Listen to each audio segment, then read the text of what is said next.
Hello friends, बाल मंदिर के इस YouTube चैनल पर मैं नितिन शर्मा एक बार फिर आपका हार्दिक स्वागत करता हूं। हम आज एक नया चैप्टर शुरू करने जा रहे हैं 12th क्लास का। वो है डी और एफ ब्लॉक के तत्व। आपने 11th क्लास के अंदर पीरियोडिक टेबल पढ़ी है, आवर्त सारणी पढ़ी है। आवर्त सारणी के अंदर हमने बताया था कि आवर्त सारणी जो होती है पीरियोडिक टेबल, है ना, आवर्त सारणी को चार भागों में डिवाइड किया गया है, चार ब्लॉक के अंदर डिवाइड किया गया है। और इन चार ब्लॉक के अंदर एक आता है एस ब्लॉक, एक आता है पी ब्लॉक, एक आता है डी ब्लॉक और एक आता है एफ ब्लॉक। ये चार ब्लॉक है इसके अंदर, है ना, पढ़े हैं आपने 11th क्लास के अंदर।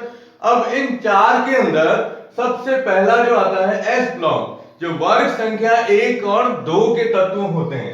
वर्ग संख्या 1 और 2 के तत्व इसके अंतर्गत आते हैं। तो वर्ग 1 और 2, ठीक है। उसके बाद हम लेते हैं पी ब्लॉक, डी नहीं लेंगे, पहले पी ब्लॉक लेते हैं। और पी ब्लॉक अपन लेते हैं वर्ग संख्या 13 से लेकर और 18 तक के तत्व जो आते हैं उनको पी ब्लॉक के नाम से जाना जाता है। लेकिन एस और पी दोनों के बीच में वर्ग संख्या हम लेते हैं 3 से लेकर और 12 तक के तत्व।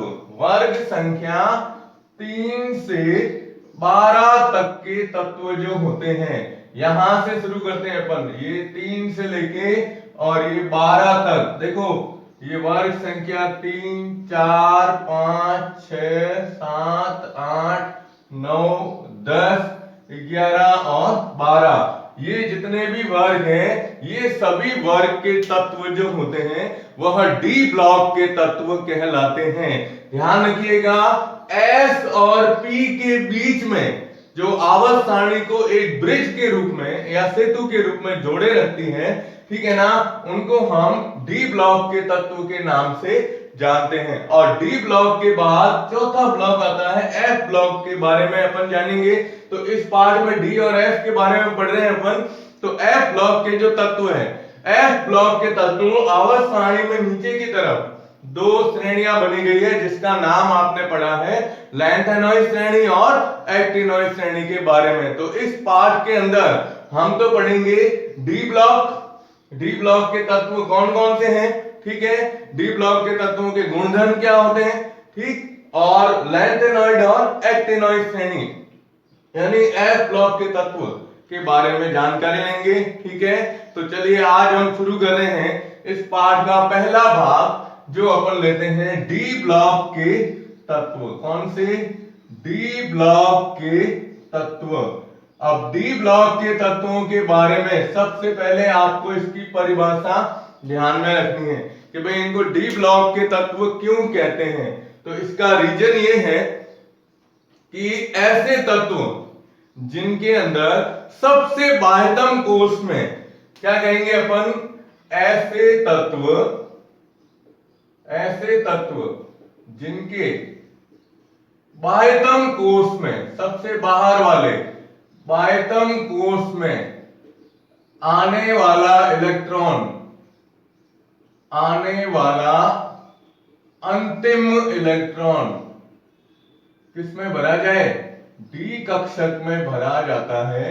डी कक्षक में भरा जाए तो वह कौन से तत्व कहलाते हैं? डी ब्लॉक के तत्व कहलाते हैं। यानी इसकी परिभाषा बताओगे आप कि किसी भी परमाणु या किसी भी तत्व के परमाणु के सबसे बाह्यतम कोष में आने वाला अंतिम इलेक्ट्रॉन यदि डी कक्षक के अंदर भरा जाता है, किसके अंदर? डी कक्षक के अंदर भरा जाता है, तो उन तत्वों को हम डी ब्लॉक के तत्व कहते हैं, ठीक है। अब डी ब्लॉक के जो तत्व है, इन डी ब्लॉक के तत्वों के अंदर इनको एक नाम दिया गया है, वह नाम आपको याद रखना है। और इसी के ऊपर सबसे पहला इस पाठ का 1 नंबर का सवाल बनता है, वो है कि इन्हें संक्रमण तत्व कहा जाता है। क्या कहते हैं? संक्रमण तत्व भी कहते हैं। किसको? डी ब्लॉक के तत्वों को। या इंग्लिश में अगर आप जानो तो ट्रांजिशन एलिमेंट्स के नाम से जाना जाता है। ट्रांजिशन एलिमेंट्स का मतलब होता है कि डी के अंदर जो 5 उपकक्षक होते हैं, उन 5 उपकक्षक के अंदर एक उपकक्षक से इलेक्ट्रॉन दूसरे उपकक्षक के अंदर स्वतः ही संक्रमण करेगा। मतलब आगे से आगे क्या होगा, अपने आप स्वतः ही एक के बाद एक इसमें छलांग लगाते रहते हैं, तो इनको संक्रमण तत्व के नाम से जाना जाता है। ठीक है ना। अब आपको मैं बता रहा हूं कि ये जो डी ब्लॉक है, ये डी ब्लॉक आवर्त सारणी के अंदर हमने कहा ना कौन सी वर्ग संख्या 3 से लेके 12 तक के तत्वों में आता है, और डी ब्लॉक को 4 श्रेणियों में बांटा गया है, 4 भागों में बांटा गया है, जिसमें पहली आएगी 3D श्रेणी, या दूसरी आएगी 4D श्रेणी, फिर आएगी 5D श्रेणी और 6D श्रेणी। अब इनका नाम अगर आप चेंज करना चाहो तो इनके नाम में ये लिख सकते हैं, प्रथम संक्रमण श्रेणी 3D श्रेणी को अपन कहेंगे प्रथम, 4D को कहेंगे द्वितीय, 5D को कहेंगे तृतीय और 6D को क्या कहेंगे चतुर्थ। और पीछे नाम क्या रखेंगे, संक्रमण श्रेणी। क्या नाम देंगे, संक्रमण श्रेणी के नाम से जाने जाते हैं।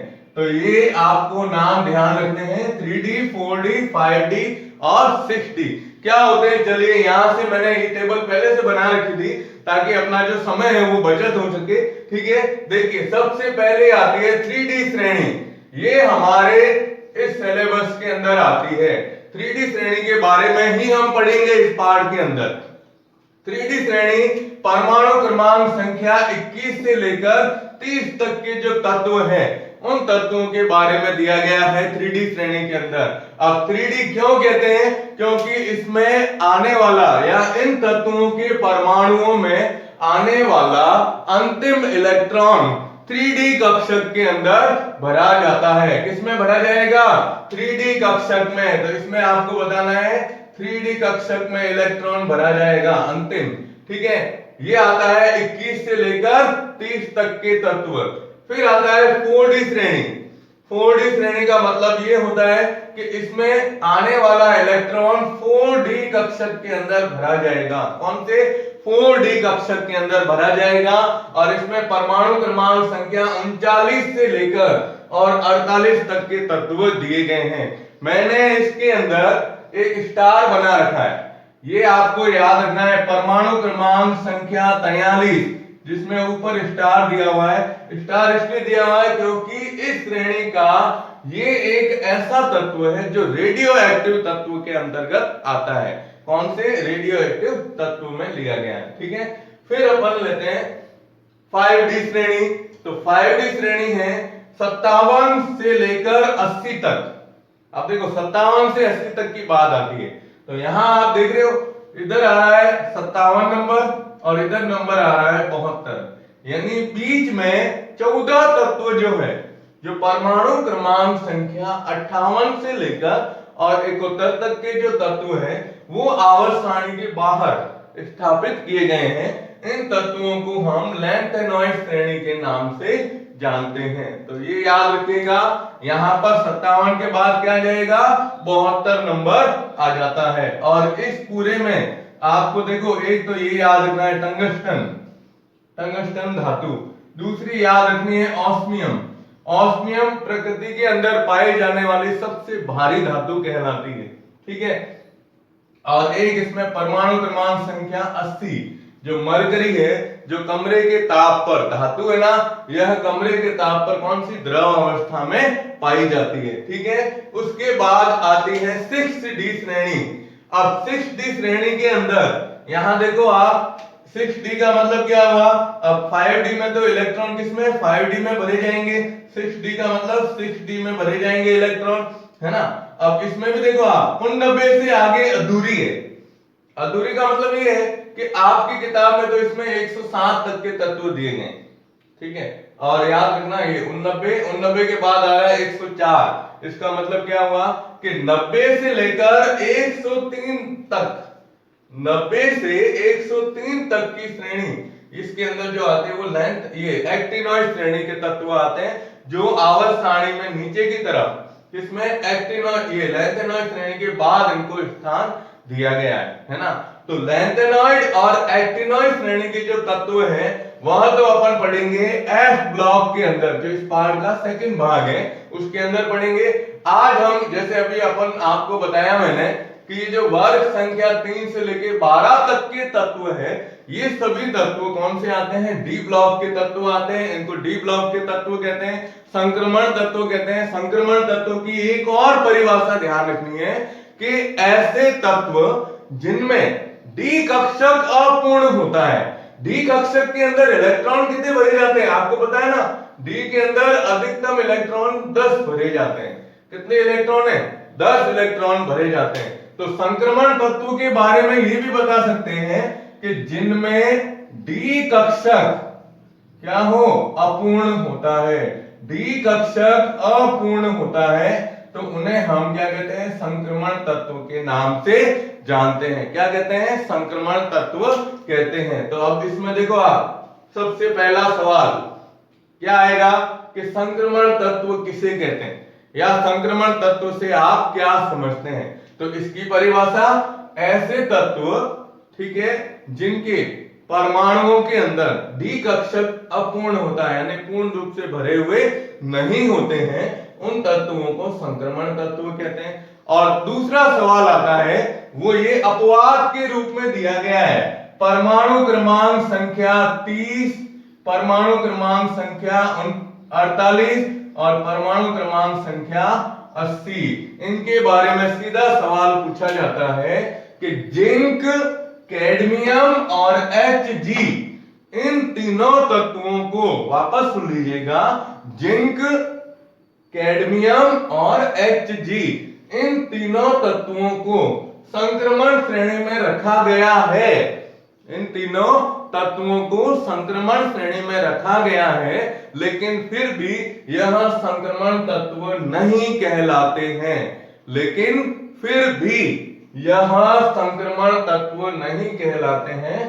कारण बताइए। मैं अभी इसका सवाल ये लिख रहा हूं, ठीक है ना। इस सवाल का आंसर ये होगा कि जिंक, कैडमियम और Hg के अंदर जब हम इनका इलेक्ट्रॉनिक विन्यास लिखते हैं तो इनके इलेक्ट्रॉनिक विन्यास में डी कक्षक जो होता है ना, वो पूर्ण रूप से भरा हुआ रहता है। इन तीनों में, इनमें तीनों के अंदर अपन बताएंगे, ये मैंने इसको रेड मार्क किया है, आप भी इसका ध्यान रखिएगा कि ये तीन तत्व ऐसे हैं जो संक्रमण श्रेणी में नहीं आते या संक्रमण तत्व नहीं है। संक्रमण तत्व नहीं है। नहीं क्यों है, क्योंकि इनमें डी कक्षक क्या होता है, पूरा भरा हुआ रहता है। इसलिए इन तत्वों को अब स्थान तो दिया गया है किसके अंदर, डी वर्ग के अंदर, डी ब्लॉक के अंदर या संक्रमण श्रेणी के अंदर दिया गया है, लेकिन फिर भी ये संक्रमण तत्व नहीं कहलाते हैं। ठीक है, तो पाठ की जो शुरुआत है उस शुरुआत में आप एक तो इस डी ब्लॉक के तत्वों की परिभाषा के बारे में बताएंगे, दूसरा संक्रमण तत्व किसे कहते हैं।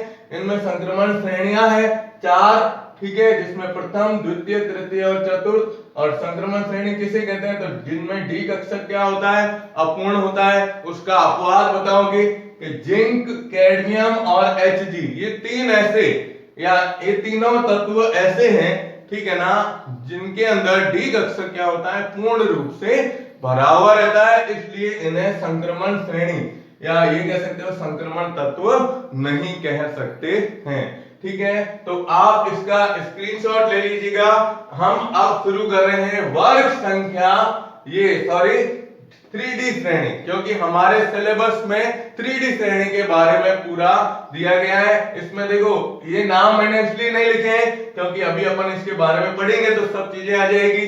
दूसरा, ये सारे नाम साथ साथ में लिखे हुए, ये 1, 2, 3 और 4, ये चारों तत्व जो हैं ये रेडियो एक्टिव तत्व कहलाते हैं इस श्रेणी के अंतर्गत। ठीक है, तो आप इसका स्क्रीनशॉट ले लीजिएगा।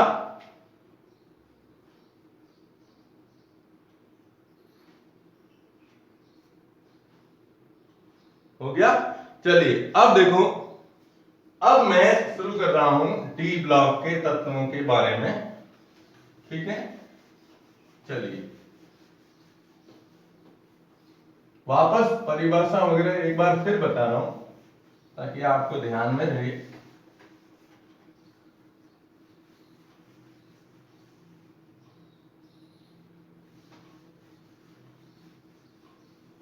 देखो, हम शुरुआत करते हैं इसके बारे में कि भाई डी ब्लॉक के तत्व क्या होते हैं, किसे कहते हैं, और इनकी संक्रमण श्रेणी के बारे में अपन ने अभी लिया, ठीक है ना। तो इसमें दो सवाल लिख रहा हूं मैं, ठीक। पहला सवाल आपको ध्यान रखना है, ये सवाल आप खुद करोगे। पहला सवाल है कि संक्रमण तत्व किसे कहते हैं। पहला क्वेश्चन आता है, संक्रमण तत्व किसे कहते हैं, या ट्रांजिशन एलिमेंट से आप क्या समझते हैं। और दूसरा सवाल है, ये सबसे पहले जिंक, कैडमियम और Hg को संक्रमण तत्व नहीं कहा जाता है, या कभी कभार ऐसे भी पूछते हैं नहीं माना जाता है, कारण लिखिए, कारण लिखो। ये दोनों सवाल में से एक सवाल आपको ध्यान आ सकता है इसमें परीक्षा के अंदर कि भाई संक्रमण तत्व किसे कहते हैं। संक्रमण तत्व के अंतर्गत ये जो तीन तत्व जो अपवाद के रूप में दिए गए हैं, इन तत्वों के बारे में आप बताइए। तो मैं आपको इसका आंसर बता देता हूं। संक्रमण तत्व का मतलब ऐसे तत्व, ठीक है ना, जिनमें डी कक्षक जो होता है वो क्या हो, अपूर्ण हो, यानी पूर्ण रूप से भरा हुआ नहीं होता है। और दूसरा, इन तत्वों को क्यों कहते हैं, क्योंकि इन तत्वों का जो इलेक्ट्रॉनिक विन्यास जब अपन देखते हैं तो इन तीनों में डी कक्षक जो होता है ना वो पूर्ण रूप से क्या होता है, भरा हुआ रहता है। यानी हम ये कह सकते हैं कि जिंक जो आएगा, जिंक, कैडमियम और Hg जो है ना, तो जिंक में आएगा 3d10, इसमें आ जाएगा 4d10 और इसमें आ जाएगा 5d10। फिर पीछे S जैसे 4s, 5s और 6s के रूप में लिखे जाते हैं। तो ये इसका आंसर के साथ में भी आप लिख सकते हो 4s2, इधर 5s2 और इधर 6s2 के रूप में भी लिख सकते हैं, ठीक है ना। तो ये आपको इसमें एक नंबर के सवाल में ये बताना है, ठीक है। अब हम शुरुआत करते हैं। सबसे पहले प्रथम संक्रमण श्रेणी, प्रथम संक्रमण श्रेणी के तत्व, प्रथम संक्रमण श्रेणी के तत्व, ठीक है। या हम कह सकते हैं कौन सी श्रेणी है साहब, 3D श्रेणी। तो 3D श्रेणी का मतलब क्या हुआ कि आने वाला अंतिम इलेक्ट्रॉन 3D कक्षक के अंदर भरा जाता है। तो हम क्या लिखेंगे, आने वाला अंतिम इलेक्ट्रॉन 3D कक्षक में भरा जाता है, कक्षक में भरा जाता है। तो ये कौन सी आती है, 3D श्रेणी के अंतर्गत आता है। और 3D श्रेणी में हम लेते हैं परमाणु क्रमांक संख्या, परमाणु क्रमांक संख्या कितनी लेंगे, 11th में बताई थी पूरी, वह थी 21 से लेकर 21 से 30 तक के तत्व। परमाणु क्रमांक संख्या 21 से 30 तक के तत्व के बारे में हम लेंगे। इसके अंदर आपको मैं बताऊंगा कि इन तत्वों का इलेक्ट्रॉनिक विन्यास क्या है। कभी कभार परीक्षा के अंदर इनमें से जो ये 10 तत्व है, इनमें से कोई एक इलेक्ट्रॉनिक विन्यास, जैसे 11th में बताया था आपको क्रोमियम, मैंगनीज 2, और नीचे 29 और 30 कॉपर और जिंक का इलेक्ट्रॉनिक विन्यास बताया था। तो क्रोमियम का, मैंगनीज का, जिंक का और कॉपर, इन चारों में से किसी एक का भी इलेक्ट्रॉनिक विन्यास पूछ सकते हैं, ठीक है। तो अब 21 से 30 तक के जो तत्व है इनके नाम आपको याद होंगे, लेकिन फिर भी एक बार बता देता हूं। परमाणु क्रमांक संख्या 21 है Sc, जिसे अपन लिखते हैं स्कैंडियम, ठीक है, 21 नंबर। और 22 नंबर कौन सा है, याद है 22 नंबर है Ti, क्या कहते हैं इसे, टाइटेनियम। ठीक है, 23 नंबर क्या आएगा, ये 23, 24, 25, 26, 27, 28, 29 और 30। तो ये 23 नंबर आ जाएगा अपने वी, 24 नंबर आएगा Cr, 25 नंबर आएगा मैंगनीज, 26 नंबर आएगा आयरन, 27 नंबर कोबाल्ट, 28 नंबर निकल, 29 नंबर कॉपर और 30 नंबर क्या आता है, जिंक आता है। तो आप इनके नाम लिख सकते हैं, है ना। इनके नाम के अंदर ये देखो आप, सबसे पहले आता है इसमें वेनेडियम, ये आएगा वेनेडियम। ठीक है, ये क्रोमियम, ये आएगा क्रोमियम, ये आएगा मैंगनीज, मैंगनीज, ये आएगा आयरन Fe, ये आएगा कोबाल्ट, क्या लिखते हैं, कोबाल्ट, ये आएगा निकल या निकिल भी कह सकते हो, निकिल धातु। ठीक है, ये आएगा कॉपर और लास्ट में आता है अपने जिंक। कौन सा आता है, जिंक आता है। ठीक है, तो ये 21 से लेकर 30 तक के जो तत्व है ये आते हैं। अब 3D श्रेणी का अगर अपन इलेक्ट्रॉनिक विन्यास लेते हैं तो मैं यहाँ आपको, आप कहो तो इसमें साथ में बता देता हूँ, परमाणु क्रमांक 21 से 30। ठीक है, और इस श्रेणी का इलेक्ट्रॉनिक विन्यास डी ब्लॉक जो होता है, डी ब्लॉक का इलेक्ट्रॉनिक विन्यास आपको याद रखना है, वह है n-1 डी 1 से लेकर 10 और ns2। n-1 डी 1 से 10 ये है इलेक्ट्रॉनिक विन्यास, किसका है, डी श्रेणी का है। किसका विन्यास है, डी श्रेणी का विन्यास है। तो अपन इसका विन्यास क्या लिखते हैं, n-1 डी 1 से 10 और ns2। तो मैं अभी इसका इलेक्ट्रॉनिक विन्यास बता रहा हूं। अब इनमें क्या होता है, इनको शॉर्ट इलेक्ट्रॉनिक विन्यास के रूप में लिखा जाता है, यानी इनमें सभी के अंदर जो गैस आएगी वो कौन सी आएगी, आर्गन आती है। पहले जो लिखी जाती है वह एक अक्रिय गैस जिसका परमाणु क्रमांक संख्या कितनी है, 18 है। तो 18 के हिसाब से आर्गन इसके अंदर लिखी जाती है सब में, है ना। और फिर हम विन्यास लिखेंगे तो देखो 18 आर्गन हो गया, फिर 20 नंबर होता है कौन सा, अपने कैल्शियम। तो 18 और फिर लिखते हैं NH2। अब कैल्शियम का क्या होगा बता सकते हो आप, 18 नंबर है, 18 और 4 20 में आता है, तो इसका आ जाएगा देखो ये 4s2। अब देखो 18 और 2 20 और डी में कितने हैं, 10 इलेक्ट्रॉन भर सकते हैं, तो इसका आ जाएगा 3d1, ये 3d1, ये इसका विन्यास हो गया। फिर 22 नंबर है तो इधर लिखेंगे पहले 4s2 3d2। 23 नंबर है तो 3d3 लिख दो, 4s2 लिख दो। अब 24 और 25 मैंने आपको कहा था 11वीं के अंदर भी बताया था, दोनों अपवाद के रूप में, क्योंकि इसका कारण होता है कौन से, अर्धपूर्ण भरे कक्षक।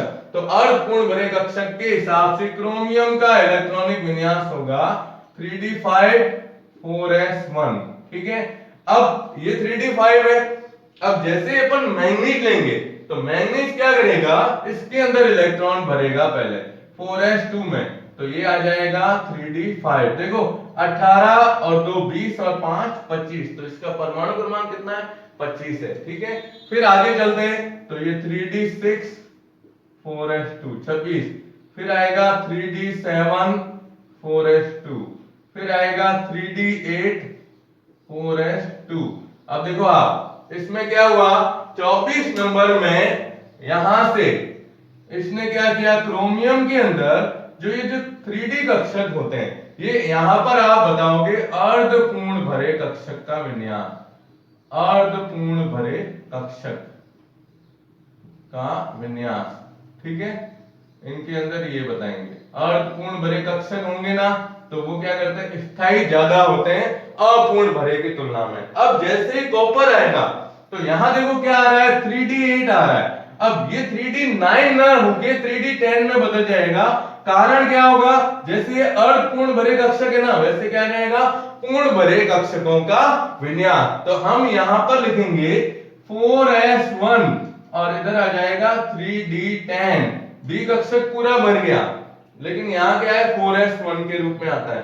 फिर आएगा आगे 3d10 और 4s2, 3d10 और 4s2। तो आप इसमें आप बताओगे ना, तो इनके अंदर क्या बताओगे, पूर्ण भरे कक्षकों का विन्यास।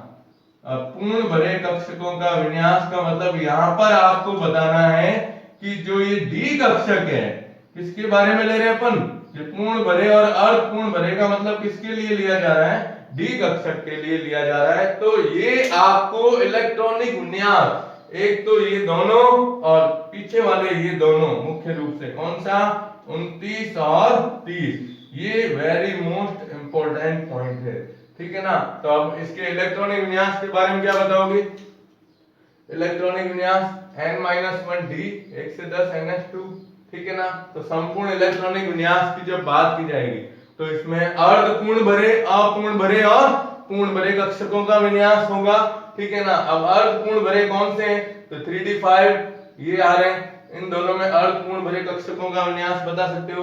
पूर्ण भरे कक्षकों के विन्यास के बारे में केवल डी के हिसाब से बता रहा हूं, क्योंकि कॉपर में 4s के अंदर एक इलेक्ट्रॉन है, यानी ये पूरे पूर्ण रूप से भरे हुए नहीं है, एक इलेक्ट्रॉन की कमी है इसके अंदर, ठीक है। और यहाँ जिंक में है तो 3d10 4s2 के अंदर आ रहा है, यानी ये पूर्ण भरा होगा। 3d तो पूरा है, अभी अपन बात कर रहे थे पूर्ण भरे कक्षक, तो ये 3d के लिए दिया गया है, ठीक है ना। और जनरली अगर अपन देखते हैं तो सामान्य रूप से ये कहा जाएगा कि जिंक के अंदर 3d10 4s2 है, तो ये पूर्ण भरे कक्षकों के विन्यास के अंतर्गत भी आता है, ठीक है। तो आप आज अपन इतना लिया अपन ने कि डी ब्लॉक के तत्वों में 3d श्रेणी जो है उसको किस प्रकार से प्रदर्शित करेंगे।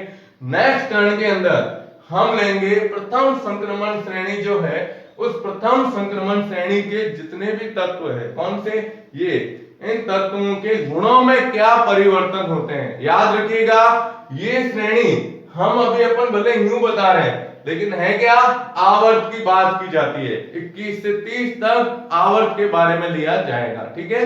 तो आप इसका स्क्रीनशॉट ले लीजिएगा, ठीक है। धन्यवाद।